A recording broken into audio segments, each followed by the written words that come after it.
내 집 마련부터 먼저 하고 그 다음에 투자를 해야겠다. 부모님 세대에는 그게 됐죠. 현실적으로 불가능한 구조가 되긴 했어요. 저는 개인적으로 제일 확실한 투자는 대한민국에서는 땅이 아닐까. 한국전력, 삼성전력 옆에 있는 부지를 누가 샀죠? 현대차가 샀어요. 2014년에 10조 5천억에 샀어요. 10년 지났는데 소나타 판 거보다 더 많이 벌었어요. 내가 이거를 34억 주고 샀어요. 그 할머니 거 3개를. 그 할머니가 94년도에 얼마에 샀을까요? 2천만 원에 샀어요. 대기업 과장 연봉을 매년 받은 거랑 똑같아요.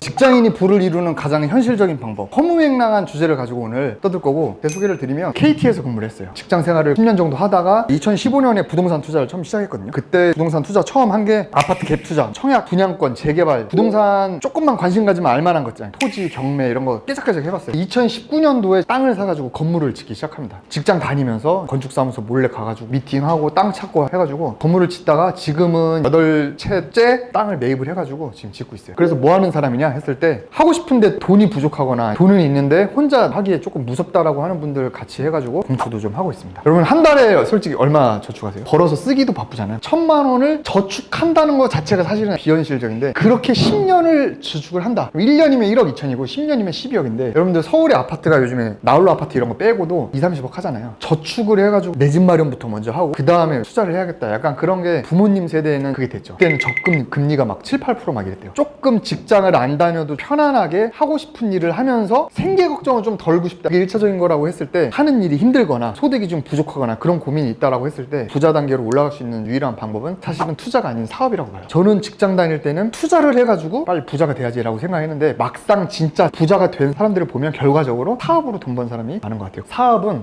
솔직히 현실적으로 아무나 할 수 있는 건 아닌 것 같아요. 그 사업이 어렵다라는 게 아니고, 지금 이미 내가 50대이거나 아니면 지금 상황이 공무원 생활을 하고 있는데 퇴직을 하거나 이런 상황이 아닌 그런 사람들은 사업을 하는 게 현실적으로 조금 도전하기가 어려운 그런 분들이 부자가 되는 거의 유일한 방법은 사업 아니면 투자. 제일 좋은 건 그 두 개를 같이 하는 거예요. 사업 소득으로 투자를 하고 투자에서 나오는 자본 소득으로 또 사업에 투자하고, 그게 제일 좋은 게 아닐까. 투자라는 게 종류는 많아요. 채권 투자도 있고 NPL, 사업체 투자는 엔젤 투자, VC 투자 뭐 많은데, 일반적으로 직장 다니면서 접하기가 좀 쉽고 그나마 난이도가 낮은 주식 부동산을 봤을 때, 저는 그 투자의 종류를 주식이냐 부동산으로 나누진 않았어요. 뭘로 나누냐, 투자를 했을 때 투자금이 불어나느냐, 그게 이제 자산 증식이죠. 아니면 투자를 했을 때 거기서 따박따박 뭔가 나오느냐, 투자를 해서 돈을 불리느냐, 따박따박 나오느냐. 이게 좋아요, 이게 좋아요? A 손. 자, B 손 들어보세요.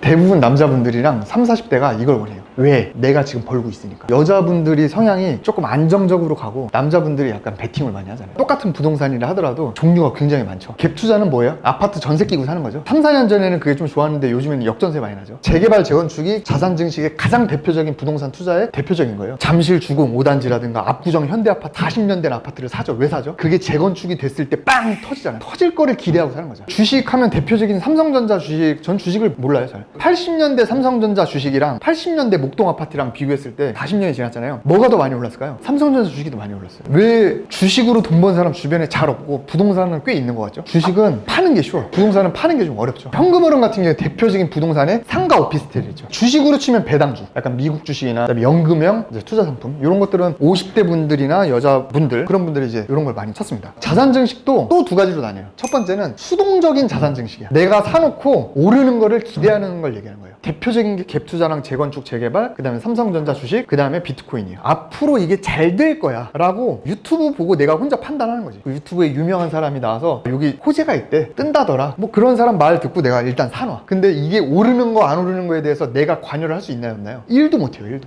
그게 완전 수동적인 거야. 비트코인이 올라라 내가 할 수 있는 건 유일하게 딱 하나 있어요. 냉수 떠놓고 기도하는 거밖에 없어요. 자, 그러면 여러분들 능동적으로 하려면 어떡하죠? 그럼 능동적 자산 증식이 뭐가 있을까요? 사업도 하나의 투자예요. 뭐냐 이거예요. 경매랑 공매, 디벨롭, 리모델링. 경매는 부동산 투자죠. 지금 만약에 10억짜리 아파트를 내가 9억에 산다라고 하면은 그거는 1억에 대한 안전마진을 가져가는 거잖아요. 안전마진을 사서 10억에 매각을 하면 그건 1억이 생기는 거죠. 그거는 내가 능동적으로 할 수 있어. 경매의 제일 좋은 장점이 뭐냐면 내가 사고 싶은 가격을 내가 정하는 거예요. 시장이 좋을 때는 수동적, 시장이 안 좋을 때는 능동적으로 가요. 그 다음에 이제 여러분들이 개발도 많이 하죠. 개발. 유튜브에 가끔 이런 거 안 보세요? 진짜 쓰러져가는 집을 헐값에 사서 리모델링 이쁘게 해가지고 카페 사람들이 와서 커피 사 먹고 권리금 받고 팔고 나요. 고시원 같은 경우도 썩어가는 거 있잖아요. 모텔, 숙박업, 고시원 이런 게 약간 이런 거랑 비슷해요. 개발이라는 게 꼭 시행업자가 건축하는 것만 개발이 아니에요. 뭔가 내 능력으로, 능동적인 행동으로 가치를 밸류업을 해서 하는 모든 거를 개발이라고 합니다. 기존에 있는 약간 메가커피나 동네 자영업자 커피였는데 나가 명도를 한 다음에 스타벅스한테 가서 제발 좀 들어와줘 한 다음에 스타벅스를 딱 해. 그것도 개발이에요. 임차인을 바꾸는 것도 개발입니다. 근데 숙박업소가 왜 약간 인기냐면 여인숙이나 여관들을 주로 누가 운영했냐면 할머니, 할아버지들이 운영했어요. 남녀가 있으면 모든 숙박업소는 죽진 않거든요. 꼭 굳이 내가 이쁘게 안 해도 장사가 어느 정도만 되는 거죠. 근데 이제 할머니가 몸이 아파. 새벽에도 카운터에 있어야 되고 하니까 팔고 싶어. 그런 걸 누가 사 요즘에? MZ들이 사는 거야. 그러니까 대실료를 올리죠. 젊은 애들도 오고 예전에는 막 불륜만 왔었는데 요즘에는 막 커플들도 오고 막 하는 거야. 그래서 약간 그런 게 약간 이런 느낌이죠. 경매도 마찬가지야. 기존에 가격이 남들이 볼 때 어려워가지고 접근을 하지 못하는 거, 싸게 사는 거. 조금만 공부하고 관심 가지면 그런 게 많거든요, 주변에. 시장이 어려울 때는 다들 경기가 죽었고 심리가 죽어 있어서 다들 안 하려고 그래. 몸을 살리려고 하는데 이런 거 하나 아이템 해가지고 하나씩 해보면은 이런 것도 좀 쏠쏠합니다. 다 포장된 거는 안전한 거니까 누군가 사가거든요. 그다음에 현금흐름. 현금흐름의 대표적인 게 상가예요, 여러분. 여러분들이 어떤 상가를 산다, 예를 들면. 상가를 얘기할 때 부동산에서는 수익률을 얘기해요. 수익률이라는 건 내가 얼마를 투자했는데 얼마가 나와가 수익률이에요. 분모와 분자가 있는 게 율이잖아, 비율. 분모가 이거예요. 투자금. 분자는 뭐죠? 따박따박 나오는 게 분자잖아. 그럼 수익률을 높이려면 어떻게 해야 돼요? 분모는 줄이고 분자는 올리는 게 수익률을 높이는 거잖아. 일반적인 상가 같은 경우에는 수익률이 정해져 있어요. 예를 들면 여기가 지금 3본인데 3본의 구분 상가에 대한 수익률은 예를 들면 6%다. 이게 어느 정도 시장에 형성이 돼 있어. 그럼 여기 이 상가를 내가 매입했을 때 월세를 받는 게 한 달에 300이다. 그럼 1년이면 3,600이죠. 근데 여기는 6%야 라고 하면 그 상가 시세가 6억이 되는 거예요. 임대 시세가 올라갈수록 수익률이 올라가겠죠. 그럼 더 비싸지는 거고. 그래서 수익률이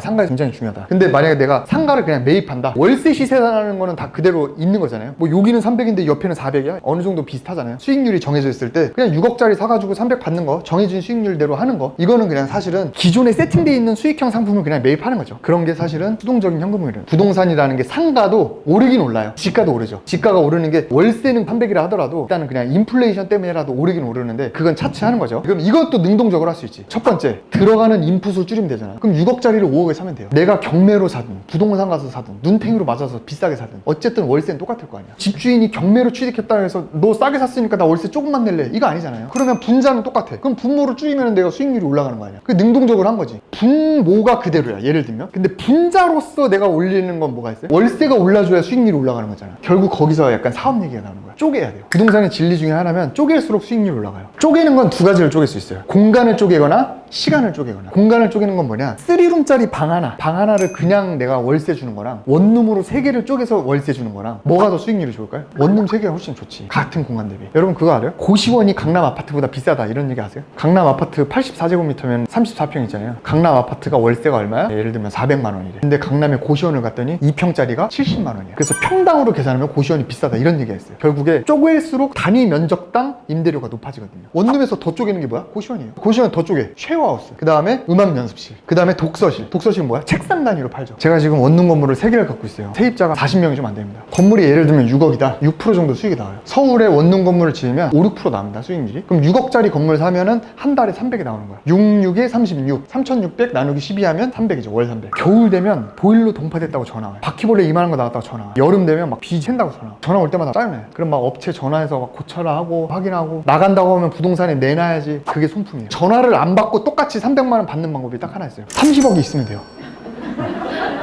30억이 더 있잖아요. 그럼 은행 이자에 넣어놓으면 돼요. 그럼 뭐예요? 1%예요. 그러면 세입자가 전화가 안 와요. 그러니까 돈이 많으면 손품이 안 들어가. 수익률은 최악이지. 36억을 갖다 박았는데 월 300 준대. 하겠어요? 그러니까 사람은 이걸 추구하는데 사실 그러기엔 돈이 없잖아요. 근데 그 반대쪽에 끝에 있는 게 뭐예요? 여러분들 근로소득입니다. 인풋이 없어. 나밖에 없어. 갈아 넣었는데 300이 나와. 돈이 안 들어갔어. 나만 들어갔는데 나와. 이게 수익률이 제일 끝판왕이야. 빵원인데 300을 줘. 손품의 끝판왕이죠. 그 중간을 어딘가 찾으란 말이에요. 그게 투자야. 능동적인 현금 흐름이다. 이거 아세요? 한전부지예요, 한전부지. 한국전력, 삼성전력 옆에 있는 부지를 누가 샀죠? 현대차가 샀어요. 얼마에? 10조. 2014년에 10조 5천억에 샀어요, 이 땅을. 현대차가 10조에 살 때 여론이 좋았어요, 안 좋았어요? 안 좋았어. 10조면은 볼보, 크라이슬러를 인수할 수 있는 금액이었어. 차라리 그게 낫지 않냐 했는데 정문구 회장은 이걸 산 거야. 근데 지금 이 땅이 얼마죠? 20조가 넘어요. 10년 지났는데. 그럼 1년에 1조예요. 소나타 판 거보다 더 많이 벌었어요. 건물을 왜 사죠? 땅을 사기 위해 건물을 사는 거예요. 땅에서 임대를 놓고 월세를 받죠. 월세를 왜 받죠? 알바생들 월급, 즉 이자를 내려고 월세를 받는 거예요. 건물은 땅을 사기 위한 앵커일 뿐인 거야. 왜? 건축물은 사실은 다 노후되잖아요. 결국 진짜 크게 그거 한 방 세게 주는 건 뭐야? 결국에 땅이에요. 존버. 정권별로 땅값 그래프 그린 거예요. 땅값이 떨어진 적이 없어요. 저는 개인적으로 제일 확실한 투자는 대한민국에서는 땅이 아닐까. 근데 그 땅 중에서도 아무 땅이나 사면 안 돼요. 강남에 아파트 있어요. 홍대에 있는 건물이에요. 뭐가 좋아요? 똑같이 한 30억이라고 칩시다. 이런 거는 건물은 건물이죠. 한 호실을 사잖아요. 그거는 뭐예요? 지분을 사는 거예요. 지분을. 삼성전자 주식 사는 거랑 똑같아요. 이거는 뭐냐면 중소기업 회사를 사는 거랑 똑같아요. 그래서 이게 매력 있는 이유는 그 회사를 경영할 수 있는 프리미엄이 있냐 없냐의 차이입니다. 이거의 대지 지분 10평과 진짜 땅을 깔고 있는 10평과 평수는 똑같다 하더라도 10평을 요리할 수 있냐 없냐의 차이가 있기 때문에 이런 10평이 더 큰 거예요. 이거는 여러분들 뚝섬역 인근에 있는 거예요. 뚝섬역에서 뛰어가면 8초 정도 걸려요. 형제의 난이 일어난 거야. 아버지가 돌아가시면 그때부터 분란이 일어나. 큰형이 작은 동생 법적으로 다 꺼져 해가지고 큰형님이 이 소유권을 다 가져오는데 소송을 해가지고 12년이 걸렸어. 소유권을 딱 갖고 온 거를 홀랑 평당 2,500에 팔아버려요. 언제? 2008년에. 근데 그걸 샀어. 누군가. 언제? 리먼 사태 때. 산 다음에 그거를 기다렸지. 2016년에 이렇게 신축을 한 거예요. 그 당시 평당 공사비나 이런 걸 계산해봤을 때 공사비가 대략 6억 정도 들지 않았을까라고 저는 추정이 되는 거예요. 그때 물가가 쌌으니까. 각종 부대 비용은 뭐냐면 취득세, 뭐 그동안 낸 이자, 뭐 설계비도 들고 감리비 들고 땅값 9억에 공사비 6억에 부대 비용 하면은 총 17억이 든가. 이때 산 땅값까지 하면. 이 건물을 짓고 나서 은행 대출을 다시 일으켰어. 건물 지었는데 요거 담보로 대출 좀 해줄래? 라고 했더니 은행이 대출을 얼마 해줬냐면 16억을 해준 거예요. 근데 여기 있는 세입자의 보증금이 1억이에요. 결국엔 투자금이 안 들어간 거야. 그거를 2021년에 63억에 매각을 합니다. 언제? 21년. 몇 년 만이죠? 2008년부터 14년 만에 46억 딜을 한 거예요. 부동산이 답이라는 게 아니고 결국 투자는 내가 본업을 열심히 하고 행복하게 살면서 그냥 자식 새끼 키우듯이 해놓는 게 사실 제일 큰 것 같아요. 그래서 저는 부동산 투자 강의를 하면서 여러분들이 궁극적으로 큰 돈을 벌려면 수동적인 투자로는 약간 이게 정답인 것 같아요. 존버 전략으로 가되 사이사이에서 내가 능동적인 행위를 좀 하는 거죠. 제 예를 갖고 와봤어요. 저는 이 땅을 사서 이렇게 지었습니다. 이 땅이 4억 3천이었어요. 4억 3천. 이제 은평구 역세권에 있는 거예요. 땅 살 때 대출이 3억이 나왔죠. 그 다음에 요거를 이제 이렇게 공사했죠. 2020년에 공사한 거예요. 코로나 터질 때 4, 5층짜리 건물 짓는데 공사비가 한 4억 7천이 나왔어요. 거의 한 5억 나왔다 치고 그거를 이제 대출을 3억 받고 나머지 돈은 시공사한테 내가 나중에 줄게 이렇게 밀어놨어. 건물 지을 때 내 돈이 거의 안 들어갔어요. 계약금 빼고는. 그 다음에 이제 취득세 뭐 이것저것 부대 비용이 그때는 근데 취득세가 좀 적긴 했어요. 아무튼 그래서 1억. 그러면 내가 총 건물 짓는데 10억이 들어간 거야. 근데 내 돈은 2억, 나머지 8억은 레버리지를 한 거죠. 지금 은행 대출 6억 받았잖아요. 6억 대출 받고 나서 건물을 딱 완공하고 나니까 은행에 찾아와서 여러분 이건 좀 어려운 용어인데 반공제 아세요? 대출을 해줄 때 세입자의 최우선 면제금을 고려해서 미리 대출 한도를 줄이는 게 있어. 건물이 완공이 되니까 반공제를 해가지고 대출 한도가 4억으로 줄어든 거예요. 건물 짓는데 대출이 6억이 나갔는데 건물이 완공이 됐어? 너 이거 팔 거야? 임대 놓을 거야? 저 임대 놓을 건데요. 아 임대 놓을 거면 대출 좀 갚아줘야 될 것 같아. 2억 정도는 갚아줄래? 그 다음에 아까 시공사한테 2억 빌린 거 있죠? 내가 총 갚아야 될 돈이 얼마야? 4억이지. 전세랑 월세랑 섞어가지고 임대를 놨더니 보증금이 8억이 들어온 거예요. 그 다음에 은행에서 갚으래 쪽 통장에 4억이 남네? 원래는 2억이 있었는데 이자는 이제 월세로 돼요. 이런 형태로 건물을 한 3개 지었어요. 그때 한 10억 들여서 지었는데 지금 내가 14억에 내놨어요. 최근에 이거는 준공 나오고 이제 분양을 끝냈어요. 이거는 이제 뭐냐면 빌라예요. 빌라. 땅값 34억에 공사비 21억, 부대 비용 뭐 그래서 60억짜리를 저는 이제 12억 가지고 하고 나머지 48억 대출 받고 해가지고 투룸 16개가 나왔거든요. 이거를 이제 4억 2천. 여러분 둔촌 주공 아세요? 당군 일의 최대 세대의 아파트 바로 옆이에요. 이 빌라를 지은 다음에 다 분양을 했더니 한 7억 정도 남은 거예요. 비슷한 시기에 방배동인데요. 이제 50평이죠. 땅값 34억, 공사비, 부대 비용에서 50억짜리인데 요것도 한 38억 이거 신한은행에서 대출 받고 12억 가지고 했는데 요거는 건물 딱 짓자마자 3개월 안에 57억에 팔았어요. 제가 지금 건물 짓고 있는 거 요거예요. 강남구 노면동에 있는 건물인데 땅이 125평이에요. 크죠? 땅값이 140억입니다, 여러분. 공사비 70억, 부대 비용 20억, 230억짜리를 지금 70억 가지고 하고 있어요. 160억 대출 받아서 한 달 이자가 8,500이에요. 지어서 300억에 매각하는 걸 목표로. 제가 부동산 투자를 10년 동안 했는데 그 중에 5년을 건물 짓는 신축만 했던 유일한 이유는 제가 부동산 재테크 채널을 하니까 제 친구들 전화 와요. 부장님, 임원 다 전화 와. 야, 뭐 사야 되냐? 제일 하수가 하는 질문이에요. 몰라, 나도. 앞으로 부동산이 올라 떨어져? 몰라, 나도. 저 경제 뉴스도 안 봐요. 그냥 싸게 사서 건물 이쁘게 짓고 제값에 팔고 그것만 할 줄 알아요. 여러분 이걸 제가 사가지고 다 팔았죠. 그래서 7억 뛰기를 했죠. 제가 만약에 이걸 안 팔고 20년 갖고 있으면 어떻게 될까요? 100억 넘을걸요. 그거는 확실하죠. 그럼 왜 안 하죠? 이거 돈을 갖고 싶어서. 이거를 짓기 위해서 뭔가를 샀을 거 아니에요. 그럼 기존에 샀던 건 뭐예요? 빨간 다가구야. 할머니 주택. 할머니 3명이랑 동시에 앉혀놓고 계약했어요. 오래된 주택 3개를 사서 부셔버리고 이걸 지은 거잖아. 부동산 매매 계약할 때 뭐 갖고 와요, 할머니가? 등기권리증 갖고 오잖아. 집문서. 그 할머니가 94년도에 그 땅을 산 거야. 집문서 등기권리증이 사갔어. 이걸 할머니가 얼마에 샀을까? 내가 이거를 34억 주고 샀어요. 그 할머니 거 3개를. 그 할머니가 94년도에 얼마에 샀을까요? 2천만 원에 샀어요.